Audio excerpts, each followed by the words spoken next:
Sri Sai Satcharitra, Chapter 9. Effect of compliance and non-compliance with Baba's orders at the time of taking leave. A few instances, mendicancy and its necessity, devotees' experiences, Baba fared sumptuously. How? At the end of the last chapter, it was barely stated that the bhaktas who obeyed Baba's orders at the time of taking leave fared well, and those who disobeyed them suffered many a mishap. This statement will be amplified and illustrated with a few striking instances and by other matters dealt with in this chapter. Characteristics of Shirdi pilgrimage. One special peculiarity of Shirdi pilgrimage was this, that none could leave Shirdi without Baba's permission. And if he did, he invited untold sufferings. But if anyone was asked to quit Shirdi, he could stay there no longer. Baba gave certain suggestions or hints when bhaktas went to bid goodbye and take leave. These suggestions had to be followed.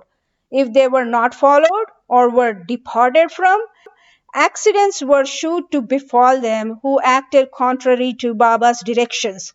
We give below a few instances. Tatya Kote Patil. Tatya Kote was once going in a tanga to Kopargaon Bazaar. He came in haste to the masjid, saluted Baba, Kopargaon Bazaar. Baba said, "Don't make haste. Stop a little. Let go the bazaar. Don't go out of the village." On seeing his anxiety to go, Baba asked him to take Shama at least with him. Not minding this direction, Tatya Kote immediately drove his tanga. Of the two horses, one which cost 300 rupees was very active and restless. After passing Saul well, it began to run rashly, got a sprain in its waist and fell down. Tatya was not much hurt but was reminded of Mother Sai's direction. On another occasion, while proceeding to Kolhar village, he disregarded Baba's direction and drove in a tanga which met with a similar accident. European gentleman. One European gentleman of Bombay once came to Shirdi with an introductory note from Nana Sahib Chandorkar and with some object in view. He was comfortably accommodated in a tent. He wanted to kneel before Baba and kiss his hand. Therefore, he tried thrice to step into the masjid, but Baba prevented him from doing so.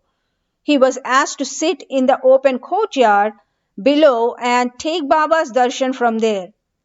Not pleased with this reception he wanted to leave Shirdi at once and came to bid goodbye.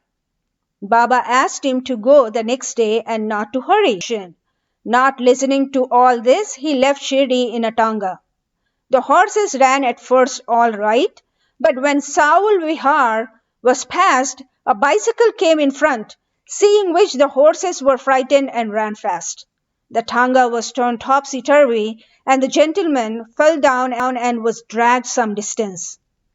He was immediately released, but had to go and lie in Kopargaon hospital for the treatment of the injuries.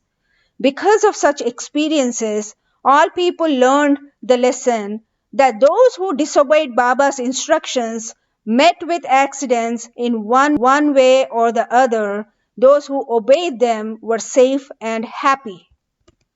The necessity of mendicancy. Now, to return to the question of mendicancy, a question may arise in the minds of some that if Baba was such a great personage, God in fact, why should he have recourse to the begging bowl all his lifetime? This question may be considered and replied from two standpoints. First one, who are the fit persons who have a right to live by begging bowl?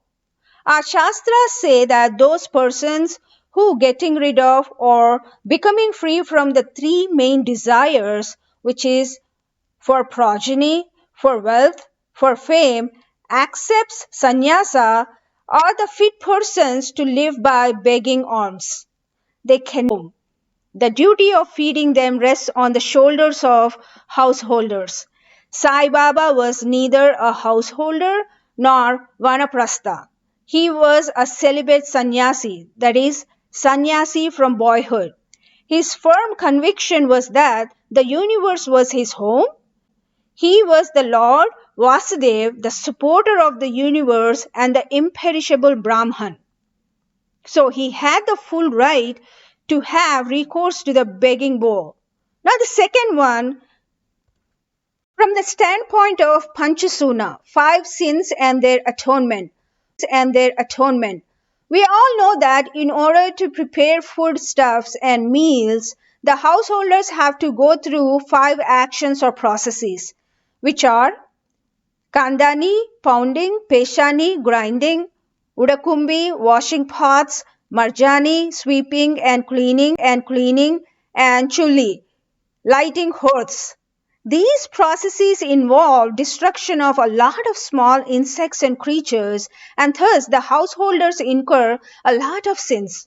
In order to atone from these sins, our Shastras prescribe 5 kinds of sacrifices, which are Brahma Yajna, Vedadhyayana, offerings to Brahman or the study of Vedas; Pitra Yajna, offerings to ancestors; Deva Yajna, offerings to gods; Bhuta Yajna, offerings to beings; Manushya Atidhi Yajna, offerings to men or if these sacrifices enjoined by the Shastras are duly performed, the purification of their minds is effected, and this helps them to get knowledge and self-realization. Devotees' experiences. Now to turn to the other more interesting subject. Lord Krishna has said in the Bhagavad Gita, "Whosoever devoutly offers to me a leaf, a flower, or a fruit, or water of that pure-hearted man, I accept that pious offering." In the case of Baba, if a devotee really longed to offer anything to Sai Baba, and if he afterwards forgot to offer the same, Baba reminded him or his friend about the offering and made him present it to him, and then accepted it and blessed the devotee. A few instances are given below. Tarkar family, father and son. Mr. Ramchandra Atmaram, alias Baba Saheb Tarkar, formerly a Prarthana Samajist, was a staunch devotee of Sai Baba. His wife and son loved Baba equally, or perhaps more. Should go with his mother to Shirdi and spend his May vacation there, but the son was unwilling to go as he thought that in case he left his home at Bandra, the worship of Sai Baba in the house would not be properly attended to, as his father, being a Prarthana Samajist, would not care to worship Sai Baba's enlarged portrait. However, on his father's giving an assurance of oath that he would perform the worship exactly as the son was doing, the mother and the son left for Shirdi on one Friday night. Next day, Mr. Tarkar got up early, took his bath, and before proceeding with the puja, prostrated himself before shrine and said, "Baba, I am going to perform the puja exactly my son has been doing. But please, let it not be a formal drill." After he performed the puja, he offered a few pieces of lump sugar as naivedya, which were distributed at the time of the lunch. That evening and on Sunday, everything went on well. The following Monday was a working day, and it was also passed well. Mr. Tharkar, who had never performed puja like this in all his life, felt great confidence within himself that everything was passing on quite satisfactorily according to the promise given to his son. On Tuesday, he performed the home at noon. He found that there was no prasad to partake of when the meal was served. He asked the servant, the cook, who told him that there was no offering made that morning and that he had completely forgotten then to perform that part of the puja. After hearing that, he left his seat and prostrated himself before the shrine, expressed his regret, at the same time chiding Baba for the want of guidance in making the whole affair a matter of mere drill. Then he wrote a letter to his son stating the facts and requested him to lay it before Baba's feet and ask his pardon for his neglect. This happened in Bandra at Tuesday noon. At about the same time, when the noon aarti was just about to commence in Shirdi, Baba said to Mrs. Tarkar, Mother, I had been to your house in Bandra with a view to having something to eat. I found the door locked. I somehow got an entrance inside and found to my regret that Bhau, Mr. Tharkar, had left nothing for me to eat. So I have without eating anything. The lady could not understand anything, but the son, who was close by, understood that there was something wrong with the puja in Bandra, and he therefore requested Baba to permit him to go home. Baba refused the permission but allowed him to perform puja there. Letter to his father, stating all that took place at Shirdi and implored his father not to neglect the puja at home. Both these letters crossed each other and were delivered to the respective parties the next day. Is this not astonishing? Mrs. Tharkar. Let us now take up the case of Mrs. Tharkar herself. She offered three things, which are bharit, roasted brinjal, eggplant, mixed curds and spice, kacharya, circular pieces of brinjal fried in ghee, peda, sweetmeat ball. Let us see how Baba accepted them. Once Mr. Raghuveer Bhaskar Purandare of Bandra, a great devotee of Baba, started for Shirdi with his family.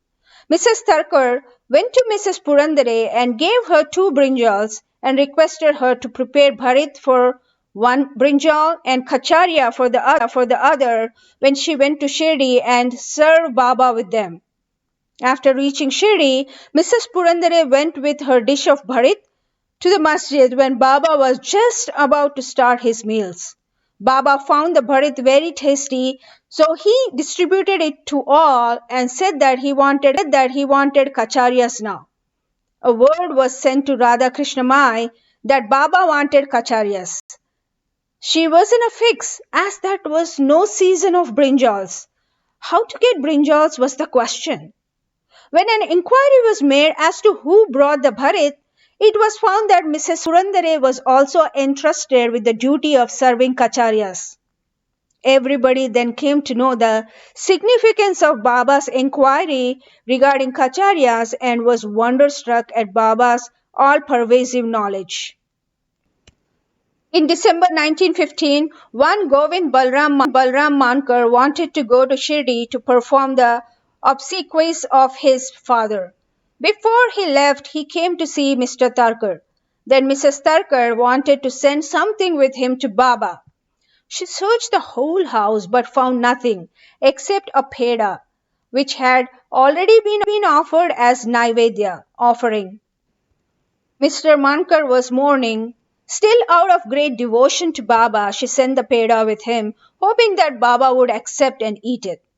Govind went to Shirdi and saw Baba, but forgot to take the peda with him. Baba simply waited. When again he went to Baba in the afternoon, he went empty-handed without the peda. Baba could not wait no longer, and therefore asked him straight, "What did you bring for me?" "Nothing," was the reply. Baba asked him again.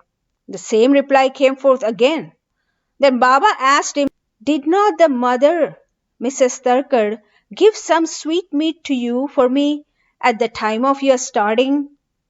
The boy then remembered the whole thing. He felt abashed, asked Baba's pardon, ran to his lodging, brought the peda and gave it to Baba. As soon as Baba got it in his hands, he put it into his mouth and gulped it down.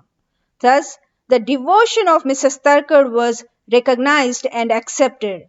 "As men believe in me, so do I accept them," was proved in this case. Baba fed sumptuously. How? Once Mrs. Tharkar was staying in a certain house in Shirdi.